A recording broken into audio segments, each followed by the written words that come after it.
Hello, my dear third year secondary stage. Welcome to this new episode. Today, inshallah, we are going to practice answering a variety of questions. Are you ready? Are you enthusiastic? Let's start. Choose the correct answer from A, B, C, or D. خلينا نقرأ الجمل ونختار الإجابة الصحيحة. I find space in the stories of people who overcome challenges. أنا بجد إيه في قصص الناس اللي هم بيتغلبوا على التحديات. طيب أول اختيار respiration or violation or celebration or inspiration. ايه اللي احنا بنجده في قصص الناس اللي هي بتقدر انها to overcome the challenges؟ اكيد يعني مش بنلاقي respiration اللي هي التنفس او ال violation، وسامعاكم بتقولوا لي يعني انتهاك القواعد مثلا او مخالفة القوانين. اكيد مش celebration يعني اللي هو الاحتفال، ولكن برافو عليكم inspiration. inspiration يعني الالهام. excellent. يبقى السنتنس هتكون I find inspiration in the stories of people who overcome challenges. Excellent work. Next, let's read the sentence. The species in the forest is the lion, known for its strength and hunting abilities. يا ترى الفصيلة ايه في الغابة؟ هي الأسد، وهو معروف بطبعا قوته وقدراته على الصيد. تمام، سامعاكم بتقولوا لي الإجابة. هنقرا كل الاختيارات ما نستعجلش. dominate, domination, dominant or pregnant. برافو عليكم dominant. طيب dominant دي verb ولا noun ولا adjective؟ excellent. adjective صفة معناها ايه؟ سائدة او ان هي غالبة او مسيطرة. يبقى الفصيلة المسيطرة في الغابة هي الأسد، علشان كده احنا بنسميه ايه؟ the king of the forest، يعني ملك الغابة، صح كده؟ امال كلمة pregnant اللي موجودة في الاختيارات دي معناها ايه؟ لما بقول على الست ان هي امرأة حامل pregnant she is going to have a baby، هيكون عندها ايه؟ baby. يبقى السنتنس هتبقى the dominant species in the forest is the lion known for its strength and hunting abilities. طب ليه مش dominate؟ ده verb يعني يسود. الله، طب ليه مش domination؟ ده noun. انا محتاجه اجيب adjective زي ما انتوا قلتوا لي لكلمه species اللي هي noun ومعناها فصيله. Let's see the next sentence. She continuously attends yoga classes to improve her flexibility and reduce stress. هي دايما باستمرار بتحضر دروس اليوجا علشان تحسن المرونة بتاعت جسمها وعضلاتها، وكمان انها تقلل الضغط. The underlined word is a synonym of. الكلمة اللي محطوط تحتها خط هي مرادفة لكلمة ايه؟ طب هي فين الكلمة اصلا اللي تحتها خط؟ continuously. الله، ده هي دايما بتحضر. طب كلمة دايما دي هي طبعا adverb مش adjective، اوكي؟ هل هي مرادفة لي on the other hand or on a regular basis or on the whole or on balance؟ excellent work. سامعاكم بتقولوا لي on a regular basis. perfect. صح كده، يعني بانتظام. طب امال on the other hand الاولانيه دي معناها ايه؟ على الصعيد الاخر، لما بربط ما بين جملتين متعارضين المعنى. امال on the whole معناها generally او على كل، بتكلم بقى كلية. امال on balance لما نبدأ ان احنا نوازن ما بين حاجتين واحنا بنتكلم عن موضوع معين، يبقى السينونيم بتاع continuously هيبقى on a regular basis. excellent. نقرا السنتنس الاول. Archaeologists uncovered the space of an ancient temple buried beneath layers of stone. يعني ايه الكلام ده؟ علماء الآثار يا ترى اكتشفوا ايه لمعبد قديم جدا وعتيق مدفون تحت طبقات من الحجارة؟ يا ترى هم اكتشفوا ايه من المعبد ده؟ يعني هيكون ايه؟ remarks علامات، ولا remains مش هقول معناها، ولا scraps، ولا mains؟ طب انتوا ايه رأيكم؟ فكروا كده. excellent. remains معناها ايه؟ remains بقايا، آثار، حاجات متبقية من مباني معينة كانت قديمة. طب احنا قلنا remarks يعني علامات مثلا. طب امال، او ملاحظات، طب امال scraps يعني ايه؟ فضلات، قصاصات، نفايات قصيصة صغيرة، ما تنفعش معايا في الجملة دي. طب امال كلمة مينز دي معناها ايه؟ ليها معاني كتيرة، ممكن تبقى معناها مينز في مطعم يعني الوجبة الرئيسية، او المين كورس يعني الوجبة الرئيسية. ممكن مينز تبقى معناها شركة الكهرباء العمومية او شركة المياه العمومية. يبقى احنا محتاجين نعرف ووردز اكتر علشان لما اجي في جملة التشوز دي استبعد، اعمل خاصية الاكسكلوجن يعني الاستبعاد، علشان ابدا لو انا شاكه في الاربع جمل ابدا اشك في اتنين بس واقدر اختار واحده في الاخر تكون هي الاصح. تمام كده. next. We tried space the escape key but the program just wouldn't respond. We tried space the escape key but the program just wouldn't respond. يعني احنا جربنا ان حاجه معينه في مفتاح escape اللي هو مفتاح الهروب، ولكن برضو البرنامج مش راضي يستجيب. يا ترى pressed or pressing or to press or to pressing؟ ها انتوا ايه رأيكم؟ هتقولوا لي والله الفعل try ينفع معاه to plus verb، يعني ينفع اقول to press وينفع اقول pressing يعني verb plus ing. هقول لكم بس خلي بالكم، ما هو try to press هيبقى معناها حاولنا نضغط على المفتاح كذا بس البرنامج ما استجابش، ولكن لو قلت try pressing هيبقى معناها جربنا نضغط على مفتاح escape. يبقى انتوا ايه رأيكم فيها؟ نختار try to press ولا try pressing؟ excellent. try pressing علشان هيبقى معناها جربنا نضغط، يعني ضغطنا فعلا على مفتاح escape، ولكن البروجرام مرضيش ان هو يستجيب. ودي من الافعال اللي بتاخد الصيغتين الانفينيتيف والجيرند، يعني الفيرب بلس اي ان جي، وكمان الانفينيتيف اللي هو تو زائد الفعل في حالته الاساسيه او المصدريه، ولكن بتغيير في المعنى. فلازم اعرف ان تراي وراها جيرند يبقى معناها جرب، اما تراي وراها infinitive يعني تو الفعل معناها حاول ان، عشان بيبقى فيه difference في المينينج. next. Don't tell anyone else about the surprise party. ما تقولش لحد تاني على الحفلة اللي احنا عاملينها مفاجأة. It's between you and، دي ما بينك وما بين مين؟ me or my or mine or I. انتوا ايه رأيكم؟ هتقولي لي كلهم ينفعوا، ما هو ما بينك وما بيني. طب انا ما كل الضمائر دي موجودة معناها انا. هقول لكم بصوا بقى، احنا فاكرين ان بعد البريبوزيشن بيجي object pronoun ضمير مفعول، صح كده؟ طب ضمير المفعول من الضمير اللي هو معناه انا هيبقى ايه؟ excellent. me. it's between you and me، ده ما بينك وما بيني. نفتكر من كل جملة بتعمل لي اختبار لحاجة معينة في أجزاء المنهج اللي درسناها عامة. طب دي كانت بتدرس ايه؟ ازاي البريبوزيشن بيجي وراه object pronoun. next. With her matchless qualifications, she would be a good space for a job. بمؤهلاتها اللي ملهاش مثيل ولا نظير دي هتبقى ايه؟ جدا حلو خالص للوظيفة. يا ترى feet or fate or foot or fit؟ في expression معين اخدناه في المنهج معناه ان هي متناسبة جدا مع الوظيفة، تنفع جدا مع متطلبات الوظيفة لان مؤهلاتها جميلة جدا وعالية جدا. excellent fit a good fit for job. يبقى with her matchless qualifications she would be a good fit for a job. امال فيت الاولانيه دي معناها ايه؟ مفخره، يعني حاجه مدعاه للفخر كده. طيب امال فيت اللي هي بي معناها ايه؟ القدر او المصير. طب امال فوت بتقولوا لي قدم. اوكي. next. To space is to repeat exactly what someone else has said or written. هنقرا الجمله تاني، لازم اقرا الجمله مرتين. To space is to repeat exactly what someone else has said or written. اننا نعمل ايه؟ بيبقى هو معناه اننا بنكرر بالظبط الحاجة اللي حد قالها او كتبها حرفيا كده نفسها، مش بغير فيها.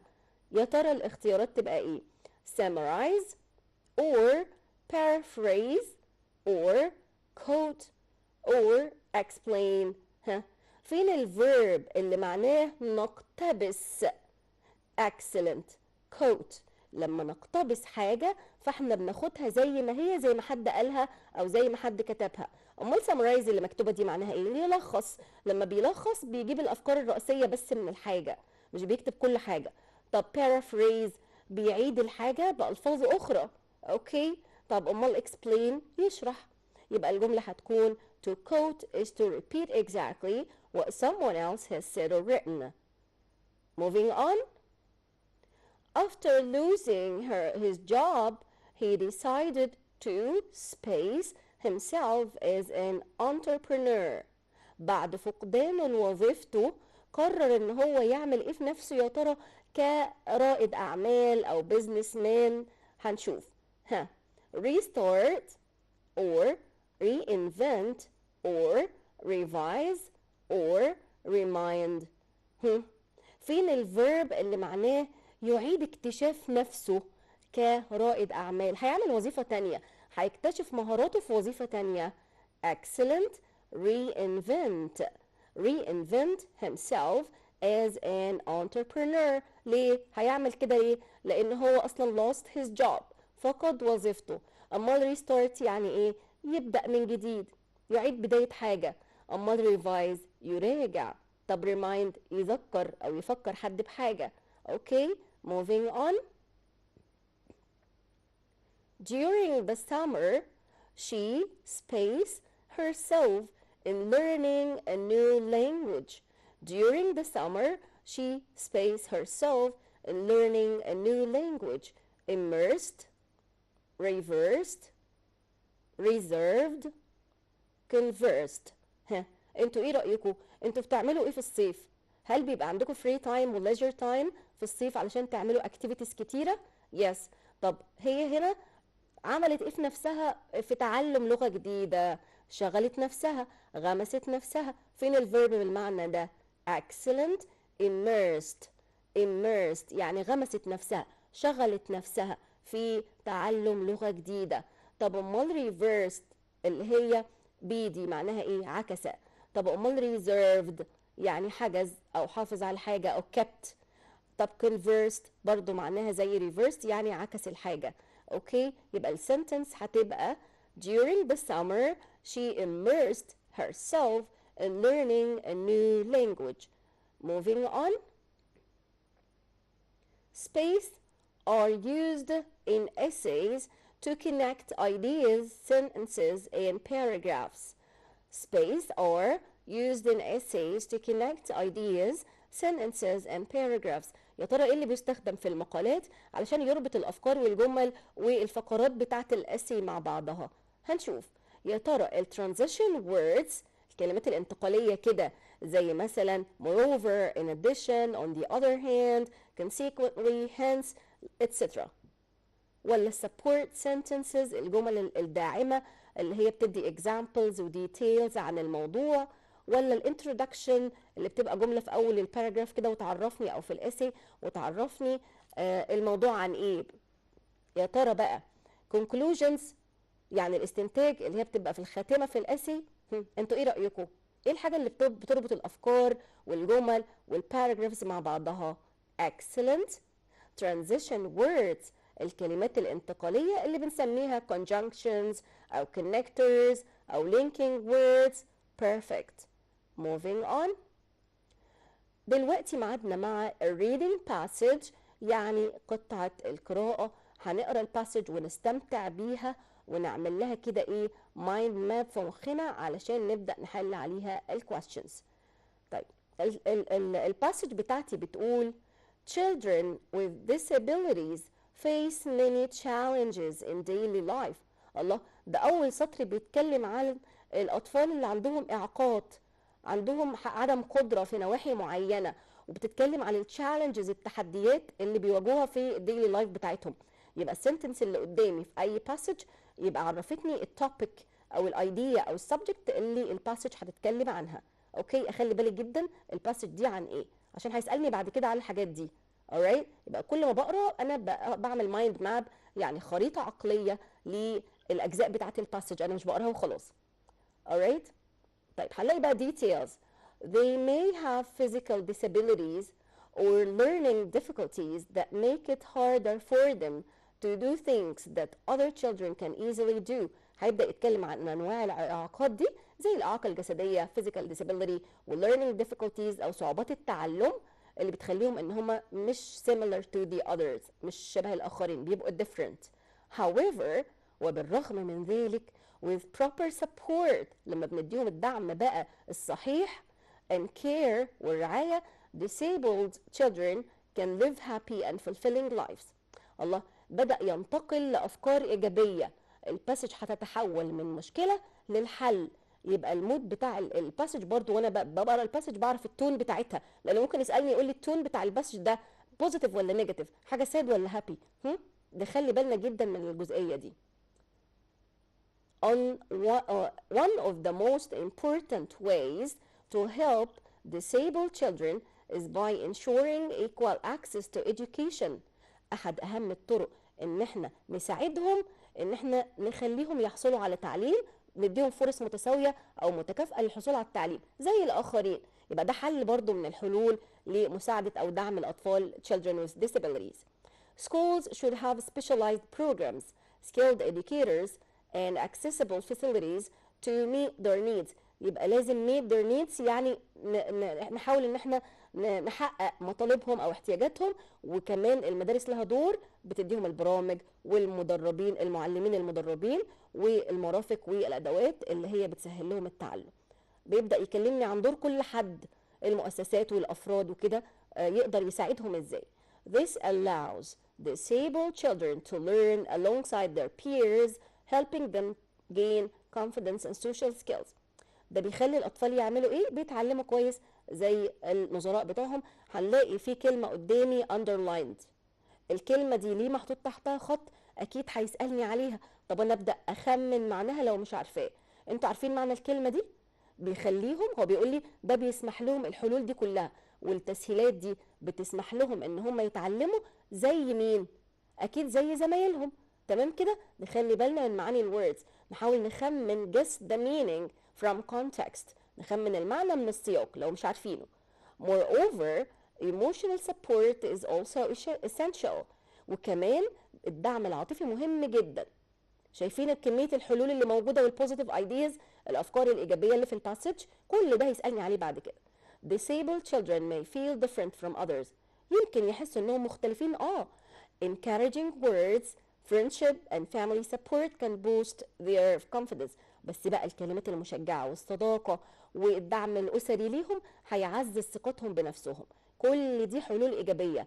Parents and children and teachers should create a caring and supportive environment where they feel valued. الآباء والمدرسين هيبدأوا إن هم يخلقوا كده بيئة داعمة وفيها رعاية واهتمام علشان يحسوا إن هم بيتم تقديرهم. In addition, medical care can improve their quality of life. وكمان محتاجين طبعا medical care يعني دعم طبي. Many disabled children benefit from physiotherapy and assistive devices like wheelchairs, hearing aids. دلوقتي بيتكلم عن بقى الادوات اللي ممكن تساعدهم زي العلاج الطبيعي فيزيوثيرابي، وكمان الادوات المساعده زي مثلا الكراسي اللي بعجل او المساعدات السمعيه. كل ده بيدي سبورت ليهم وبيساعدهم. Regular checkups with doctors and specialists help them manage their conditions. وكمان الفحوصات مع الاطباء والمتخصصين ممكن تساعدهم انهم ايه يسيطروا على حالتهم وكمان يديروا الحاله بشكل كويس. Society also has a part to play in supporting disabled children. الله، والمجتمع كمان ليه دور. Awareness campaigns and laws protecting their rights ensure they are treated fairly. شايفين كمية الحلول وأدوار والأدوار المذكورة من أفراد كتير ومؤسسات لدعم الأطفال دي children with disabilities. طب إيه الأويرنس كامبينز؟ اللي هي حملات التوعية والقوانين كمان laws اللي بتحميهم. طيب everyone can contribute by being kind, respectful and inclusive towards children with disabilities. فكرة الانكلوجن مهمة جدا، الاحتواء، علشان هم يحسوا ان هم valued، بيتم تقديرهم. Helping disabled children is not just about meeting their physical needs, it's about giving them opportunities to grow, learn, and be happy. With love, care, and support, they can achieve their full potential. يا ترى بكل الحب والدعم ده والرعاية دي هيحققوا ايه؟ انتوا بقى بعدين في الكويستشنز هتقولوا لي، انا مش هقول الجزئية دي. طيب choose the C or D. What is the main idea of the passage? What is the main idea of the passage? The disabled need support to live normally, or the disabled can succeed only at school, or only schools can help the disabled, or disabilities can't be managed. انتوا ايه رأيكم؟ احنا اتكلمنا في الكلام ده كتير جدا جدا. The disabled need support to live normally. برافو عليكم. يعني الأطفال اللي هم عندهم عدم قدرة معينة أو إعاقات معينة ممكن أو هم محتاجين إن هم يتم دعمهم، محتاجين الدعم علشان يعيشوا بطريقة إيه؟ normally، طبيعية. دي كانت الإيه؟ الidea of the passage، الفكرة الرئيسية بتاعت الباسج. طيب نشوف السؤال ده. What is one way to help disabled children in schools? What is one way to help disabled children in schools?